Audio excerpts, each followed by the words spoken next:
Então, tivemos um problema técnico aqui no YouTube, mas vamos dar continuidade à live aqui no Instagram. Então, vamos lá, vamos começar a conversar sobre os fundamentos de como ensinar o seu filho com TDAH a ter foco e melhores rendimentos no estudo. E como eu havia falado, tenho recebido muitas questões, muitas perguntas lá no meu e-mail a respeito de vários temas relacionados ao TDAH, relacionados a esse momento de pandemia também, que nesse momento as crianças estão tendo mais dificuldades ainda. Então, na nossa aula, eu gostaria de começar. Vou fazer uma breve introdução a respeito do porquê dessa aula. Porque muitas famílias, muitos pais me procuraram e estavam querendo soluções para algumas questões muito específicas e relacionadas à aula, especialmente para vocês, em que eu vou te ensinar métodos e técnicas para auxiliar o seu filho com TDAH a ter melhores rendimentos. E de onde que surgiu tudo isso, né? Primeiramente, eu sou Iana Ayana, pedagoga e neuropsicopedagoga. Então, essa minha lida com TDAH, estudos com TDAH, tiveram início há muito tempo. Não é de agora. Desde a época da graduação, eu sempre tive muita curiosidade acerca do TDAH. E foi isso que me motivou a fazer estudos científicos, trabalhos nas diversas áreas e explorando as diversas habilidades das crianças, de quais aspectos elas têm um desenvolvimento, um desempenho muito bom e quais aquelas áreas que a gente precisa de uma atenção especial e específica.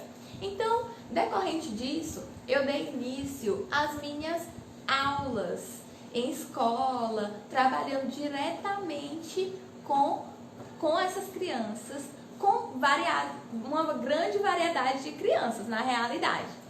E aí, o que acontecia? Eu percebia crianças que elas tinham um desenvolvimento diferente e que, por conta disso, muitas vezes os pais eram taxados de culpados, de que eles não davam uma boa educação para o filho, não davam limites, e isso entristecia muito as famílias. E era muito interessante que no início essas famílias me procuravam e perguntavam o que eu poderia fazer, se eu não entendia um pouco melhor por que havia essa diferença no desenvolvimento do filho. E com os estudos que eu já tinha feito acerca do TDAH, eu fazia algumas orientações, mas eu percebi que não estavam sendo suficientes, porque na escola não só eu estava em sala de aula, existiam outros professores, existiam várias outras pessoas envolvidas, inclusive as outras famílias que tinham esse olhar bem diferenciado para a criança, e isso de forma negativa. Então, o que aconteceu?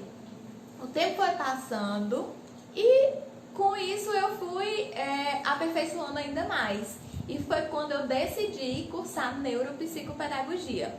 Porque quando eu comecei a neuro, eu comecei a compreender, a fazer relações mais fortes ainda com o cérebro da criança, com o desenvolvimento, o neurodesenvolvimento, e eu pude entender muito mais profundamente quais eram as dificuldades das crianças com TDAH. E assim, criar alguma estratégia, um diferencial para ajudar essas famílias que sempre me relatavam que não aguentavam mais, que se sentia fracassado, se sentia desmotivado diante da educação dos filhos, no momento de estudos, se sentia muito triste por toda a resistência, por tudo que acontecia naquele momento de estudos. E o que eu tô falando tudo isso por quê?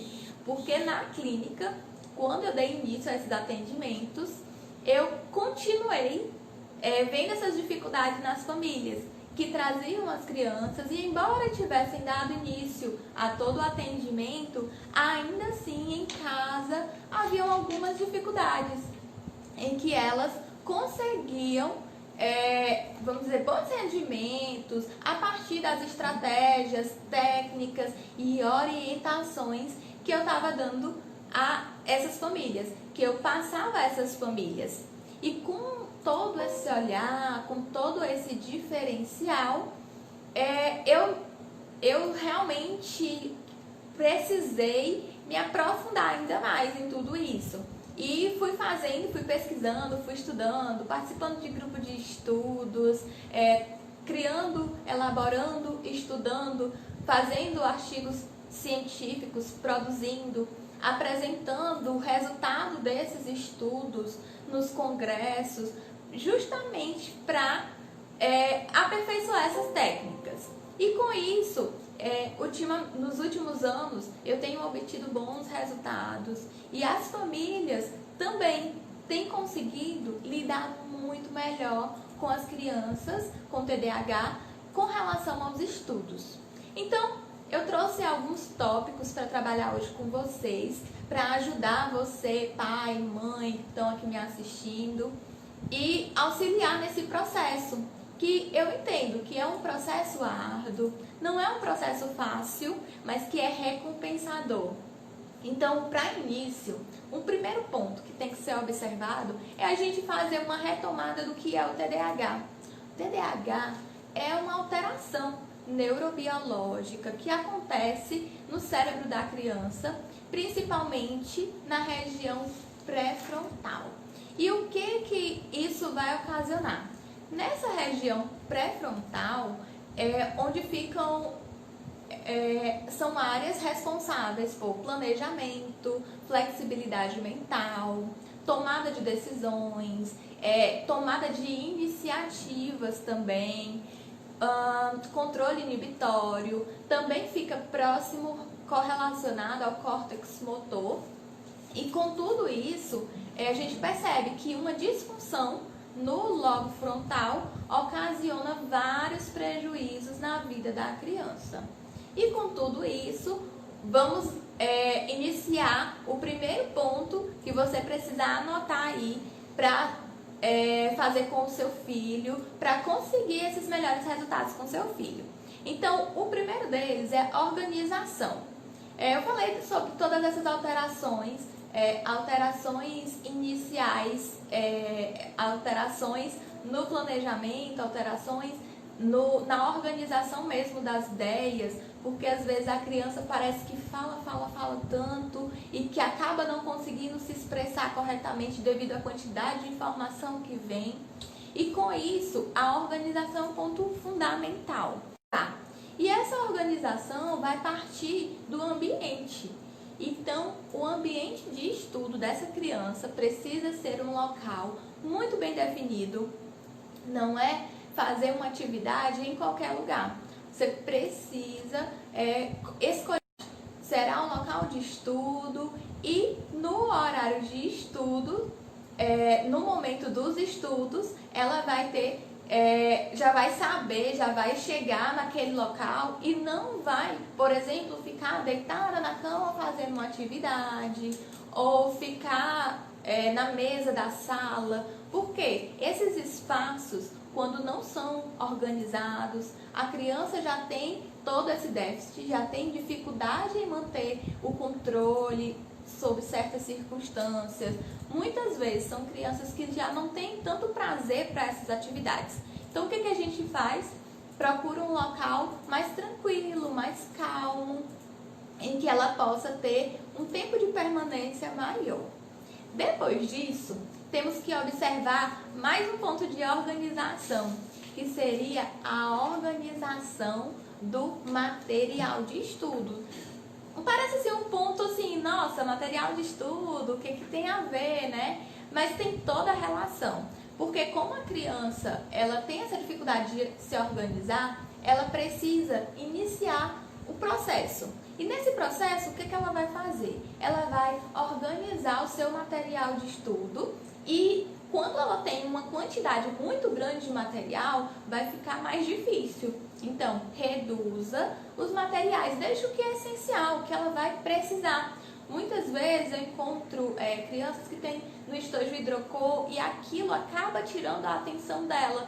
Outras vezes a cola, a tesoura, é utilizada em um outro momento. Então deixe o que for estritamente necessário e vá inserindo todos esses outros gradualmente, combinando, conversando e explicando quando que ele deve ser usado.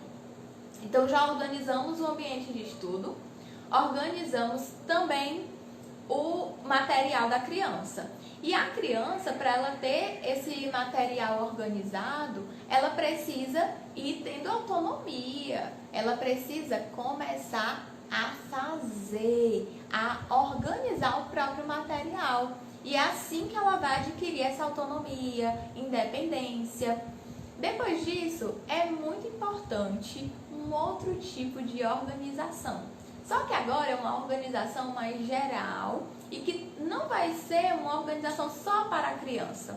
É importante que seja uma organização da família nesse sentido. Tanto para motivar a criança a seguir, quanto para ela ver o exemplo de como acontece e quais são as consequências de seguir uma rotina.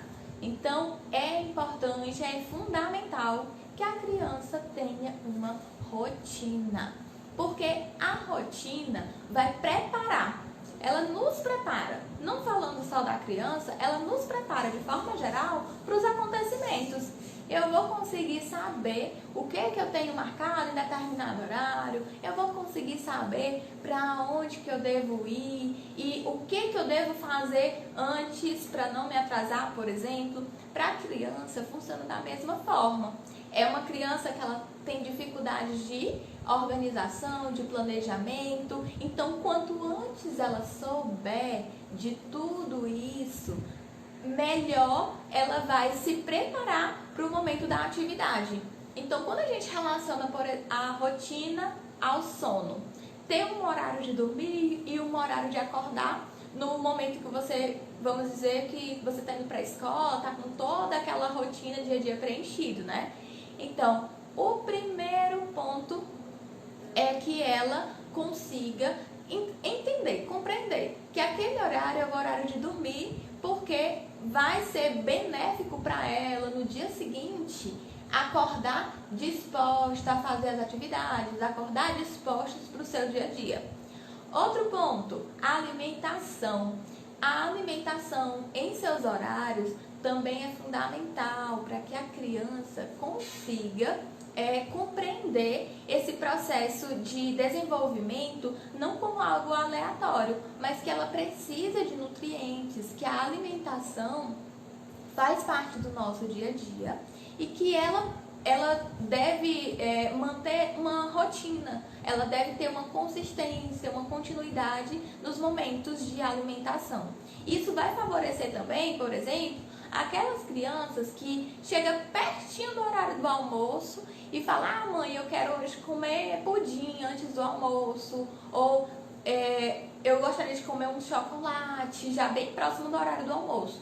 Então você já teria como explicar para ela: olha, tal horário é o seu horário de almoço. Você não vai dizer logo aquele não de cara, né? Você vai dizer assim: olha, vai ter o seu horário de almoço, sim, vai acontecer. E aí você vai almoçar e depois a gente pode combinar que você come o pudim, o chocolate. E assim ela vai conseguindo se organizar no seu dia a dia para mais variadas atividades que ela terá. Depois da rotina organizada, bem estruturada, o espaço de estudo também já está organizado, os materiais de estudo, vamos começar a conversar com a criança a respeito das próprias habilidades. Vamos lá, habilidades especificamente de estudos, habilidades de leitura, de escrita, de elaborativo, habilidades essas que são fundamentais para a resolução de problemas no nosso dia a dia. E as crianças lidam com isso diariamente, desde a educação infantil até séries do ensino médio. Como que eu posso dizer? Sim, é uma forma estruturada do aprendizado das crianças, mas ele visa além. Muitas vezes nós ficamos restritos a essas atividades somente sendo como atividades escolares, mas todas elas causam impactos na nossa vida, no nosso dia a dia e de várias formas. Então vamos lá, começando com a leitura. O processo de leitura, ele precisa de uma maturação das regiões, justamente das regiões onde no TDAH tem um atraso maturacional. Então essa habilidade ela vai precisar ser estimulada muito mais do que em outras crianças. E quando esses estímulos são feitos de forma consciente, de forma consistente, de forma efetiva, o desenvolvimento de leitura não passa a ser um ponto tortuoso para a criança, algo terrível para ela. Não. Então, a gente vai trabalhar a leitura nessa perspectiva. E desde as crianças pequenas, desde lá da pré-escola, já temos os pré-requisitos de leitura, para leitura e para escrita, em que são desenvolvimentos através do lúdico de atividades em que a criança vai conseguir desenvolver todas essas habilidades de leitura quando chegar na idade correta, que é por volta de 6 anos, em que o seu cérebro já está maduro o suficiente para conseguir efetivar esse processo de alfabetização. Mas é aquela coisa, não tem como a criança saltar lá do prézinho para o ensino fundamental direto para o processo de leitura se ela não for estimulada. E se a gente vê que as crianças estão lá no primeiro ano com dificuldade de aprendizagem, muitas vezes porque decorrência da pré-alfabetização, dos pré-requisitos de leitura, o que está acontecendo? Pré-requisitos de leitura, ela acaba por se tornar, vamos dizer assim, vai se tornar mais difícil para ela esse processo, porque os níveis de escolaridade vão aumentando e ela vai acarretando essas dificuldades. Então, é necessário o estímulo correto e quando tratamos das crianças com TDAH, esse estímulo tem que ser muito mais amplo, tem que ser um estímulo com ensino prazeroso, porque de qualquer forma, de qualquer jeito, deixar de qualquer jeito, não vai funcionar. Ah, não, é por conta da idade. Não, não é por conta da idade. Da mesma forma, vai acontecer com o processo de escrita. E logo que a criança tem esse contato com as vivências escolares, também vem junto a contribuição escolar para compreensão e interpretação. Esse processo de compreensão e de interpretação, ele vai acontecer ao longo do dia a dia dela, na vivência com o pai, com a mãe em casa. Quando ela chega na escola, começa um direcionamento. Os professores irão direcioná-la para compreensão e interpretação. Mas, Iana, crianças muito pequenas, você acabou de dizer que elas não leem ainda, que elas não devem, elas são só estimuladas para o processo de alfabetização no futuro. Exatamente. Só que elas conseguem interpretar imagens, compreender as imagens e expressar-se oralmente sobre tudo isso que está acontecendo. Por exemplo, quando a professora está contando as historinhas.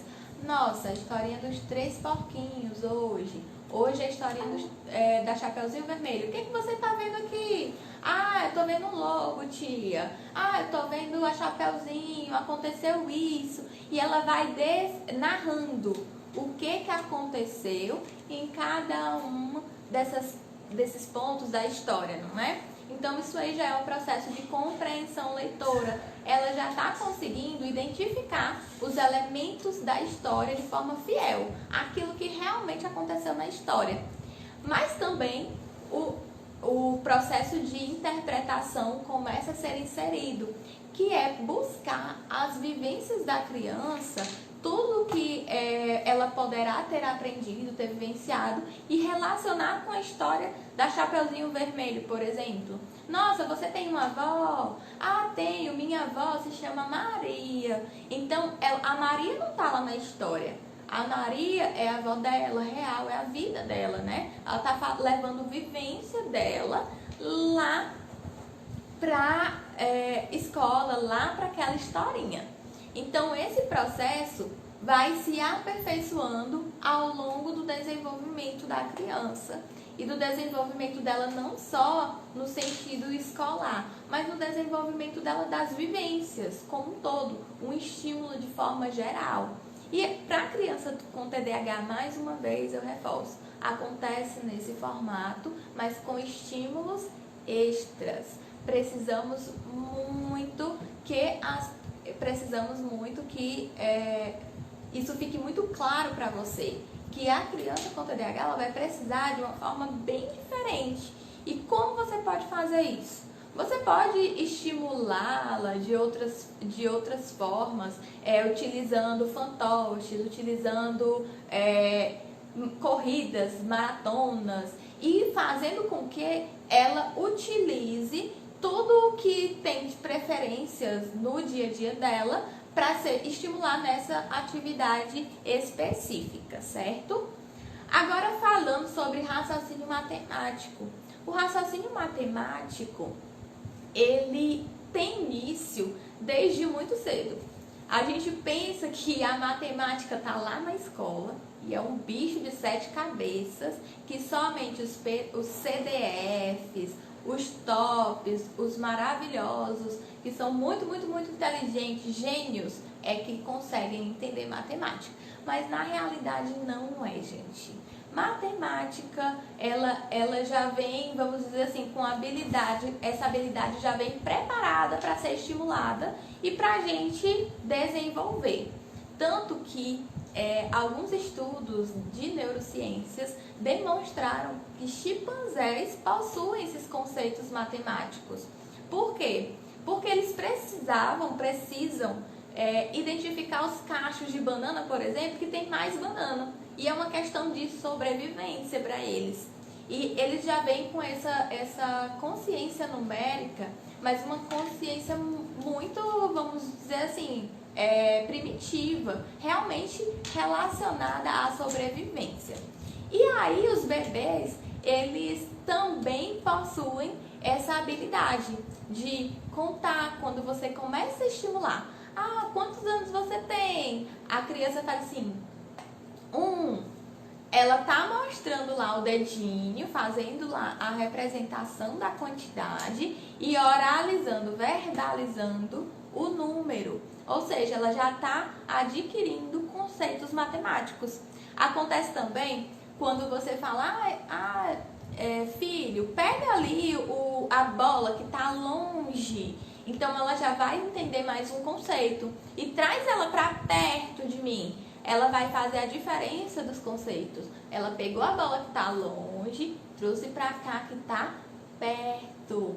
E aí, esses conceitos são, vamos dizer assim, aprimorados na sequência em que são colocados na vida da criança. A partir disso, começa a relação com os brinquedos, de fazer depois do menor para o maior, e aí vai já tendo a relação de ordem crescente, decrescente, e isso, quando chega já na sequência numérica propriamente dita, começa com tudo. Ela começa a compreender que aquele decrescente, eu vou ter os números, e eu sei que o número ele vai estar relacionado à quantidade.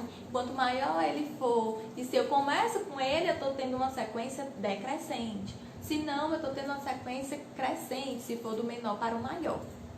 E quando a gente utiliza brinquedos lúdicos para trabalhar matemática, o concreto, é imprescindível. para todas as crianças, até porque as crianças elas até cerca de 7, 8 anos de idade estão desenvolvendo seu processo de abstração. Então, o concreto ainda é fundamental. E se a matemática, as habilidades matemáticas são vistas pela sociedade, culturalmente falando, já foi colocado esse medo de matemática, a criança ela já chega com o medo de matemática em sala de aula. E isso é inserido dia após dia. O professor entra na sala e fala assim: ai, nossa, hoje o nosso assunto é muito difícil. Qual é a motivação que essa criança vai ter para aprender? Ah, se o professor, que é a minha figura de referência, está dizendo que é muito difícil, por que eu vou ter que estudar isso? O que isso vai interferir, modificar na minha vida? Então aí já perde a motivação. O professor, as pessoas que estão envolvidas no processo de desenvolvimento das crianças precisam ver todas essas questões de forma diferente. Não nesse formato de punição, de que é ruim. Não, pelo contrário. Se eu quero que a criança adquira aquela habilidade matemática, eu preciso vê-la de forma positiva. Eu preciso compreender que quanto mais prazeroso eu apresentar uma atividade para ela, mais motivação ela vai ter para aprender e de forma concreta. Então, quando for trabalhar com as crianças com TDAH, raciocínio matemático, eu preciso estar atenta a tudo isso. Não vai dar para ficar utilizando só o quadro, não vai dar para fazer as atividades ali somente com a atividade, o caderno. Eu vou precisar do concreto. Eu vou precisar sim trazer brincadeiras, trazer jogos, trazer motivadores, reforçadores também, para que ela consiga desenvolver essa habilidade. Gente, eu vou beber aqui um pouquinho de água.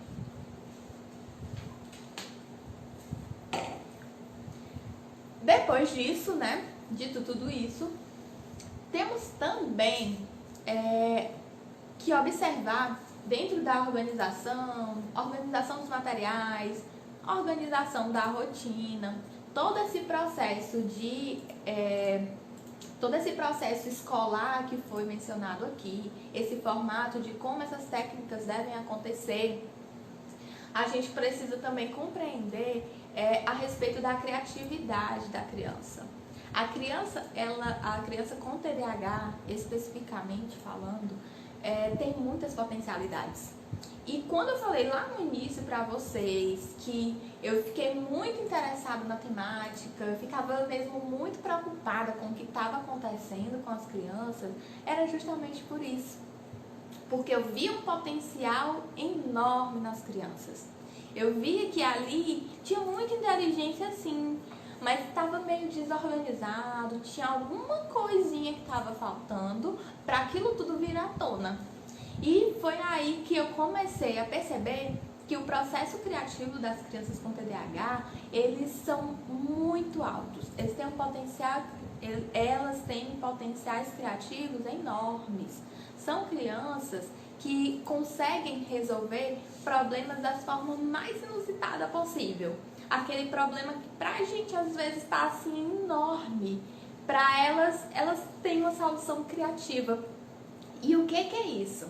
Isso tudo é simplesmente esse potencial que muitas vezes não é visto. Muitas vezes os próprios pais, a família como um todo, os professores, até a sociedade em geral, acha mais interessante ou é mais fácil talvez julgar. Ah, porque é uma criança que tem um comportamento X, é uma criança de determinada forma, que age de determinada forma, que tem comportamentos inadequados, mas não percebe os potenciais. E quando a gente está falando de TDAH, a gente não pode esquecer dos potenciais da criatividade. E por isso precisamos estimular a criatividade das crianças. Mas como que acontece isso? Primeiro de tudo, a criança, nós seres humanos como um todo, todos temos potenciais criativos. Embora sejamos levados a crer que não temos potenciais criativos, porque por N questões nós não temos esses potenciais criativos e só é criatividade para pintor, para artista. Não tenho esse potencial aí todo que a Iana tá falando, não. Mas tem sim, todos nós temos, mas no decorrer da vida a gente sofre bloqueios. E são bloqueios muito específicos que vão acontecendo desde a infância, depois na adolescência, na vida adulta. Depois ainda tem os bloqueios que acontecem quando você entra no mercado de trabalho. E o que isso acarreta? Acarreta a ter soluções iguais para questões iguais. Mas quando a gente pensa que o mundo está mudando e que as questões, tudo está mudando também, então eu preciso de soluções diferentes. E quando eu tenho essa criatividade, como as crianças com TDAH têm, elas têm soluções diferentes para resolver maior variedade de problemas. E como a gente pode estimular a criatividade da criança? Primeiro, é dar momentos para ela, propiciar momentos a ela de ócio criativo, que a gente chama de ócio criativo. São momentos em que ela vai sentar, que ela vai ter nada para fazer, mas que ela vai estar ali pensando, ou então vai estar ali caminhando, correndo e imaginando alguma ideia. E ela chega para você com uma ideia. Ai, mãe, eu poderia fazer, não sei, pegar aquelas cordas, fazer alguma coisa na árvore, inventar um balanço. Primeira coisa que já vem à cabeça é: não, isso nunca vai dar certo. E não vê o potencial criativo daquilo. Tá, pode ser que da forma que ela queira fazer, talvez não dê, porque o repertório dela ainda não... Que dê tudo certo. Então, tente ver os potenciais criativos do seu filho. Tente observar, será mesmo que ele tem esses potenciais? Tem sim. Ele se concentra em determinadas atividades, não é? Ele tem determinados interesses e com certeza ele convida você por várias assim, motivadoras interessantes. Parece meio que loucura, parece uma ideia assim, meu Deus, que ideia, como que a criança teve uma ideia dessa? Então essas ideias são ideias criativas que precisam somente ser lapidadas, ser organizadas de forma melhor para que realmente aconteça.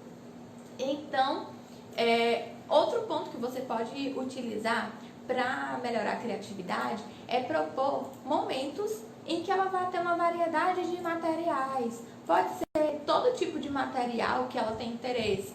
Por exemplo, algumas crianças têm interesses em montar robôs, outras têm interesse em montar foguetes. Então, você pode propiciar a ela materiais, um local com materiais em que ela desenvolva esses projetos. Então, o projeto de robô, o projeto do foguete. E como é que isso vai acontecer? Você vai, lógico, auxiliar a criança em todo esse processo e você vai levar caixas, vai levar folhas de papel, vai levar material reciclável, garrafa PET, entre outros materiais para decoração, cola, tesoura, e vai deixar a criatividade dela surgir lá e ela fazer o seu projeto. E você depois aproveita esse momento para aumentar o vínculo com a criança, porque aí você vai estar interagindo direto com ela. E quando você está lá dando atenção, uma atenção real, tá ali fazendo mesmo com ela, tá conseguindo expressar esse momento totalmente para ela, ela vai se sentir muito diferente do que quando só você deixa o material lá e sai. Tá, faça aí, filho. E não dá aquele auxílio. Então, pai, mãe, é muito importante que você esteja próximo do seu filho nesses momentos. Todo dia eu não posso. Não, mas você pode algum dia. Ou seja, seu filho não é tão importante quanto todos os seus compromissos. Acredito que ele deva ser o mais importante, não é?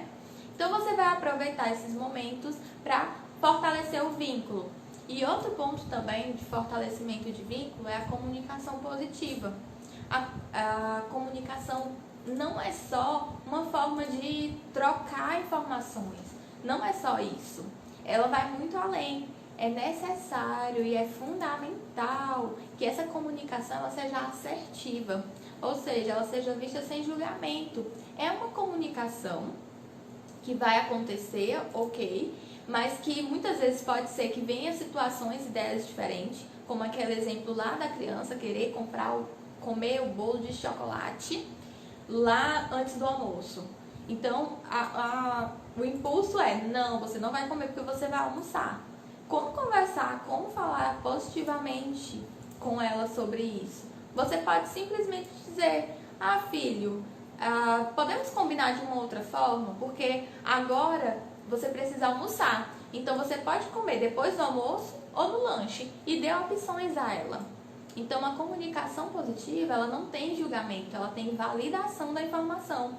Você não julgou o seu filho quando você falou isso, quando você fez um combinado com ele. Agora, claro, existem outros momentos em que você vai dizer, é impossível que isso aconteça. Meu Deus, é porque você não está aqui em casa para ver como é que acontece. Aí tá falando tudo isso. Mas isso é questão de prática. Você tem que querer, você tem que começar. A partir do momento que você começar, nossa, show de bola, porque você está tentando. Então, comece e seja consistente. Vá tentando uma vez, na segunda já vai ser mais fácil. E aí, logo mais, você vai conseguindo. Claro que em alguns momentos não vai dar, porque todos somos humanos, né? Então, e falando nisso, entramos também num tema muito oportuno, que é o erro no processo de aprendizagem. Principalmente para as crianças com TDAH, porque o erro, ele vem todo pautado, ele vem todo, vamos dizer assim, carregado de julgamento, carregado de posicionamento negativo. Erro é ruim, erro não é legal, erro é chato, isso não pode acontecer, isso não deve acontecer. Então, sempre que há algo relacionado a erro, vem esse tipo de expressão junto. E o que você acha como você acha que a criança vai reagir diante dos erros? Ela vai primeiro tentar ocultar, que é para não ter que ouvir o sermão. E ela não vai ter a oportunidade de utilizar aquele erro como forma de aprendizado. E aí você vai começar a perceber que o erro, ele pode até ser ruim, algumas vezes sim. É ruim por algum lado, na verdade. Mas por outro, ele traz muitos ensinamentos. Então você pode utilizar o erro como forma de aprendizado para a criança. Você vai fazer com que a criança perceba, tá, ela errou, ok, errou, tudo bem. E depois disso, eu vou validar aquele erro, vou conversar com ela sobre o erro e vou ensinar que os erros, que as nossas ações geram consequências. Então, se ela fez algo, ela estava correndo, surgiu uma pedra, e aí, por mais que você falasse, olha, tem uma pedra, ela caiu na pedra. Mas até então, para ela, era algo inofensivo. Você vai lá e fala, nossa, você fez isso, por quê e tal. E aí, não é bem nesse formato que a gente vê o erro no processo de aprendizado, tá? Nessa situação, o que seria ideal que você fizesse?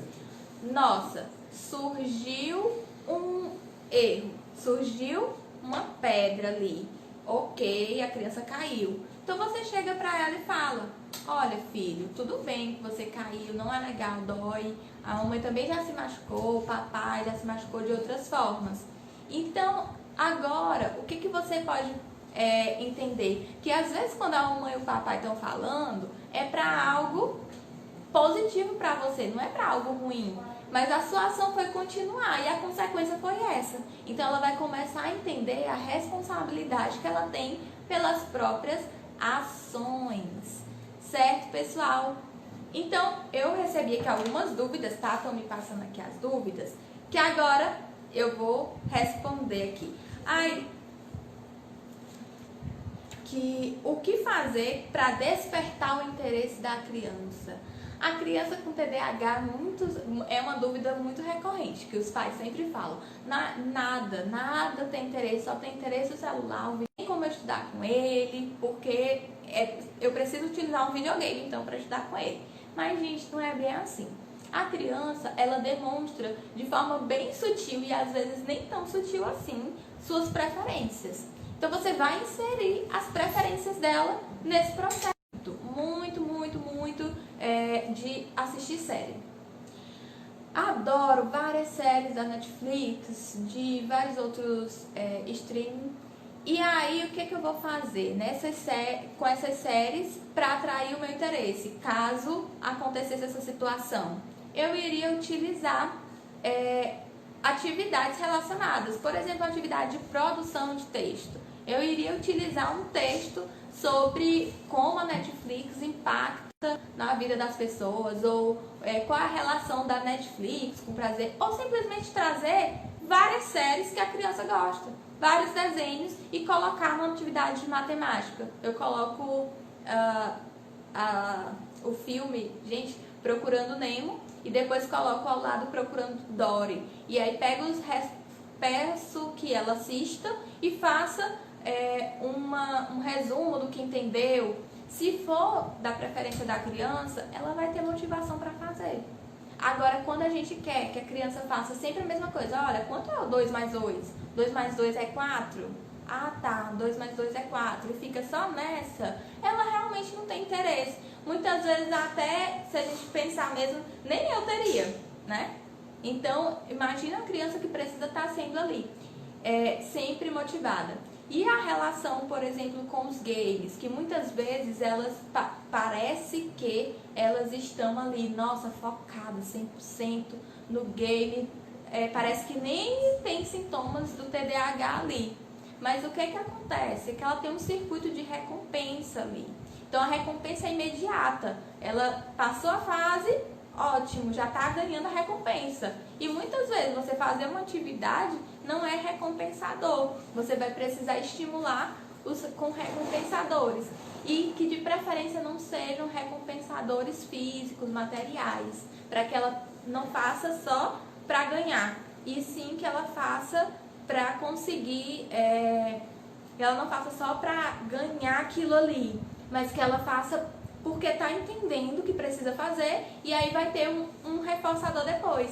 De preferência, um passeio de bicicleta com você, ou então um momento de brincar com você, de algo que ela gosta, tomar sorvete com você, alguma coisa. Além de tudo, ainda fortalece o vínculo.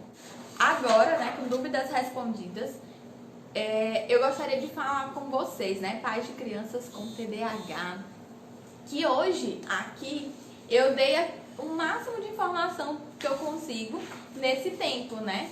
Mas eu gostaria de poder dar muito mais informações para vocês, mais específicas, de como você fazer tudo isso aqui que eu tô comentando, todos esses tópicos que foram conversados aqui. Só que pelo tempo eu teria que passar dias, talvez muitas horas. E aí eu tenho uma oferta para fazer para vocês.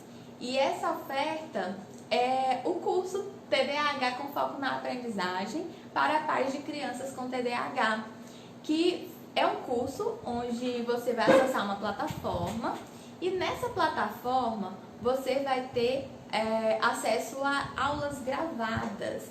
E essas aulas estão numa linguagem bem simples, uma linguagem acessível para a sua compreensão, com técnicas bem dinâmicas para você colocar em prática e ver esses resultados acontecerem, tá? Então, se você pretende aprofundar os seus conhecimentos acerca do TDAH, de como utilizar todas essas técnicas para potencializar a aprendizagem do seu filho, então eu tenho esta oferta para você. E o curso ele está composto por 8 módulos e cada módulo possui aulas gravadas em que você vai acessar conforme você tenha tempo, sua disponibilidade, e pelo celular, pelo tablet, pelo computador, fica a seu critério, tá?